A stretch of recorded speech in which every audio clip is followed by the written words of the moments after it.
subscribe to our channel and press the bell icon. प्रिय विद्यार्थी मित्रों, 10वीं कक्षा की ये चौथी कविता है दो गज़लें, जिसे राजेश रेड्डी ने लिखा है। इसके वीडियो में आप तमाम का स्वागत है।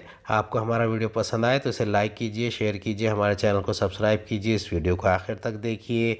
सबसे पहले राजेश रेड्डी का परिचय लिखते हैं। जन्म 1952 नागपुर महाराष्ट्र में हुआ। राजेश रेड्डी जी मूलतः हैदराबाद के हैं, पर जन्म नागपुर में और परवरिश जयपुर में हुई है। परवरिश यानी कि उनकी जो उठाने संस्कार हुए हैं, उनकी जहाँ पर वो बड़े हुए हैं उसे कहते हैं। आपने हिंदी अंग्रेज़ी के साथ साथ उर्दू भाषा में भी बाकायदा सीखी है। आप हमेशा जग बीती को आप बीती बनाकर गज़ल लिखते हैं। आपने गज़लों के साथ साथ नाटक भी लिखे हैं। आप विविध भारती मुंबई से भी जुड़े थे। प्रमुख कृतियाँ उड़ान, आसमान से आगे, वजूद, गज़ल संग्रह आदि। पद्य संबंधी यहाँ राजेश रेड्डी जी की दो गज़लें दी गई है। प्रथम गज़ल के अधिकांश शेरों में गज़लकार हमें सभी से कह रहे हैं कि कोई भी कार्य करने के पहले हमें अपने आप में जोश, उत्साह, ज्ञान, आत्मविश्वास आदि पैदा करना चाहिए। दूसरी गज़ल के शेरों में उन्होंने बचपन की मासूमियत और बड़े होने पर दुनिया, समाज और उनके बीच में परेशान इंसान को बड़े ही मार्मिक ढंग से दर्शाया है। चलिए ये गज़ल पढ़ते हैं। पहली गज़ल पढ़ के समझेंगे, उसके साथ साथ दूसरी भी गज़ल पढ़ेंगे और उसे समझने की कोशिश करेंगे। पहले एक आसमान पैदा कर, पहले एक आसमान पैदा कर, फिर परों में उड़ान पैदा कर। पहले एक आसमान पैदा कर, फिर परों में उड़ान पैदा कर। अपनी आँखों से ज़िंदगी को पढ़, अपनी आँखों से ज़िंदगी को पढ़, अपने अनुभव से ज्ञान पैदा कर। सब्र के पेड़ पर लगेंगे फल, सब्र के पेड़ पर लगेंगे फल, सोच में इत्मीनान पैदा कर।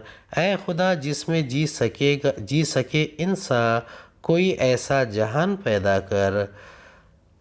तूने बख्शी है ज़िंदगी, तूने बख्शी है ज़िंदगी, तू ही ज़िंदगी में जान पैदा कर। छोड़ दुनिया से छाँव की उम्मीद, छोड़ दुनिया से छाँव की उम्मीद, खुद में एक साइबान पैदा कर। दिल से निकलो दिलों में बस जाए, ऐसी आसान ज़ुबान पैदा कर। सब्र, सब्र के मायने होते हैं संयम, धैर्य। इत्मीनान यानी तसल्ली, ढाढ़स। जहान यानी संसार, जगत। जान यानी प्राण, जीवन। उम्मीद यानी आशा, भरोसा। साइबान घर के आगे छप्पर या छाया हेतु बनाया हुआ जो छप्पर होता है उसे साइबान कहते हैं। चलिए इसे दोबारा पढ़ेंगे, फिर इसको समझने की कोशिश करेंगे। पहले एक आसमान पैदा कर, फिर परों में उड़ान पैदा कर।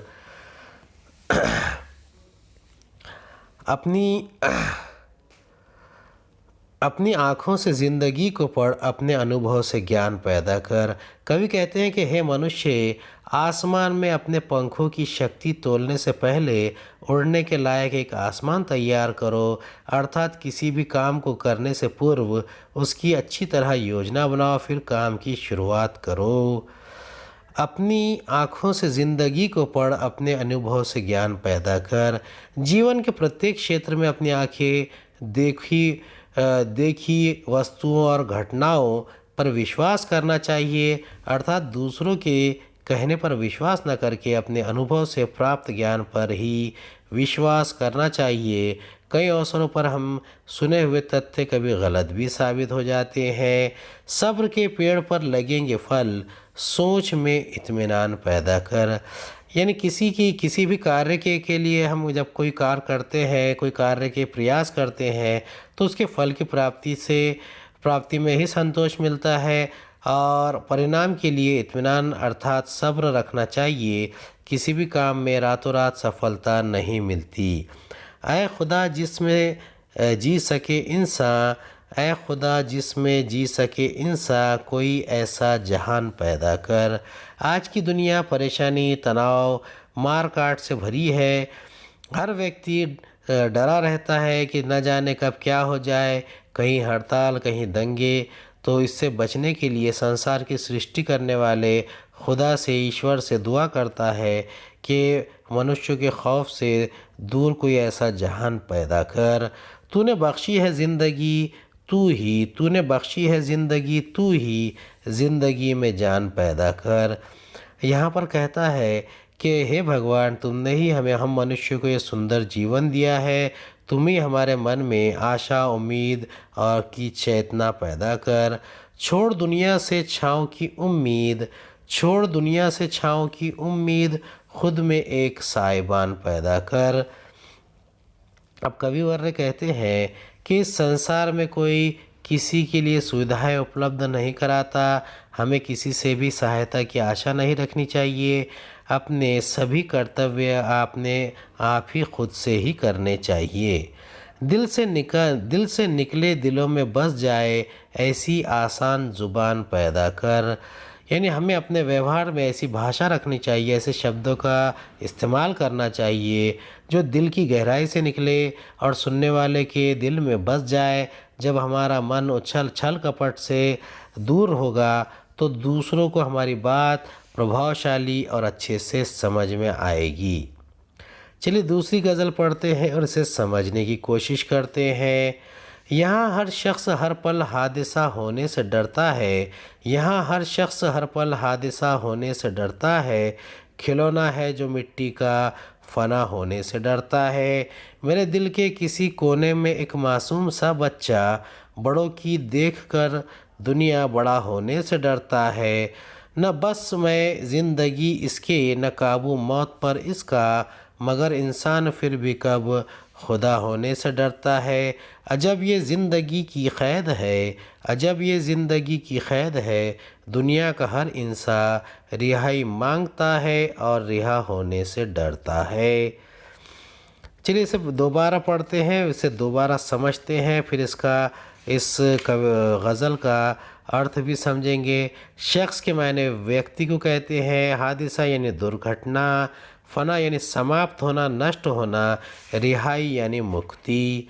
यहाँ हर शख्स हर पल हादिसा होने से डरता है। खिलौना है जो मिट्टी का फना होने से डरता है। आज की दुनिया में हर व्यक्ति हर वक्त डरता रहता है, न जाने कब कौन सा हादसा हो जाए। आदमी मिट्टी का एक खिलौना है और वो हमेशा डरता रहता है कि कहीं वो मिट्टी में ना मिल जाए, इसीलिए वो डरा रहता है कि कब किस रूम में फना हो जाए, मृत्यु आ जाए, मौत आ जाए। मेरे दिल के किसी कोने में एक मासूम सा बच्चा, मेरे दिल के किसी कोने में एक मासूम सा बच्चा बड़ों की देखकर दुनिया बड़ा होने से डरता है। कविवर राजेश रेड्डी कहते हैं कि उनके दिल में अभी भी एक मासूम सा बच्चा है, भोला भाला विद्यमान है। वो बच्चा संसार के छल कपट से डर रहा है, वो बड़े लोगों के काम करने के तरीक़े से डर रहा है और इसीलिए वो बड़ा होने से भी डरता है। न बस में ज़िंदगी इसके, न काबू मौत पर इसका, न बस में ज़िंदगी इसके, न काबू मौत पर इसका, मगर इंसान फिर भी कब खुदा होने से डरता है। अब यहाँ पर मनुष्य बड़ा ही अनोखा है और उसे इस संसार में मौत पर किसी भी प्रकार का नियंत्रण नहीं है। मौत कब उसे अपने आगोश में ले ले उसे पता नहीं है। और ऐसी तमाम परिस्थितियों के बावजूद वो क्या करता है, ऐसा लगता है कि वह उसे मौत पर काबू नहीं है, मगर इंसान फिर भी क्या कर रहा है, फिर भी मनुष्य खुद को भगवान के समान मानने लगा है। सृष्टि के अन्य जीवों की अपनी इच्छा अनुसार प्रयोग करता है और प्रकृति का, नेचर का, फितरत का वो मनमाने ढंग से दोहन करता है, उपयोग करता है, उस पर अभी अपना अधिकार बनाता है। अजब ये ज़िंदगी की क़ैद है, अजब ये ज़िंदगी की क़ैद है। दुनिया का हर इंसान रिहाई मांगता है और रिहा होने से डरता है। अजब ये ज़िंदगी की क़ैद है, दुनिया का हर इंसान रिहाई मांगता है और रिहा होने से डरता है। कवि राजेश्वर रेड्डी कहते हैं कि मनुष्य परिस्थितियों के हाथों में, ज़िंदगी के हाथों में कठपुतली है, खिलौना बन गया है। अनेक अवसरों पर परेशान होकर वो इन सब को से मुक्ति चाहता है, उम्मीद रखता है, परंतु वास्तव में देखा जाए तो दुनिया के आकर्षण से वो कभी भी मुक्त नहीं हो पाता। सुख समृद्धि के उपभोग की उसकी लालसा कभी पूर्ण नहीं होती है। उम्मीद है आपको हमारा वीडियो पसंद आया होगा। अगले वीडियो में दोबारा मुलाकात होगी। खुदा